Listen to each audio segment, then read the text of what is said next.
For Zelensky personally, the meeting was also a continuation of his strategy to frame Ukraine's war not merely as a European crisis, but as a global test of international law. Each handshake, each photo opportunity at the UN General Assembly is carefully curated to reinforce that narrative. By appearing with al-Sharaa, Zelensky sent a message to Moscow. Ukraine is capable of engaging even with states long within Russia's sphere of influence.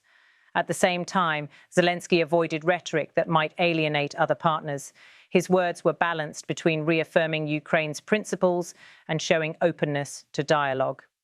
For Damascus, the event came at a delicate time.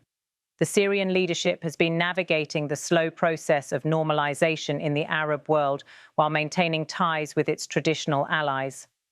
Al-Shara's decision to meet Zelensky was therefore interpreted by some as a signal of independence, suggesting that Syria would not limit its diplomacy solely to Moscow's preferences.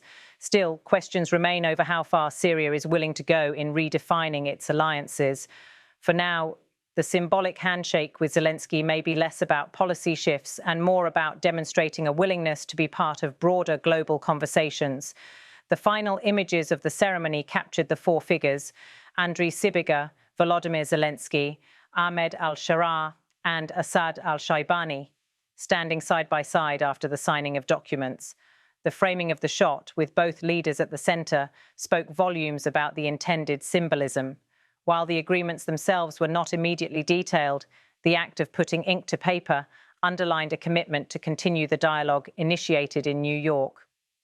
Observers noted that in a world where every diplomatic gesture is scrutinized for meaning, this handshake and signing ceremony stood out as an example of cautious, symbolic diplomacy. The meeting between President Volodymyr Zelensky and President Ahmed al-Sharaa on the sidelines of the UN General Assembly was more than a formal handshake. It was a calculated, symbolic act that revealed the shifting nature of international alignments in 2025. For Ukraine, it was an opportunity to reinforce its narrative of sovereignty and international law. For Syria, it was a chance to demonstrate openness and reclaim a measure of visibility on the global stage. As Zelensky put it, every voice that joins us in defense of international law strengthens our common security. Whether this new line of dialogue evolves into practical cooperation remains to be seen, but for now, the world has taken notice.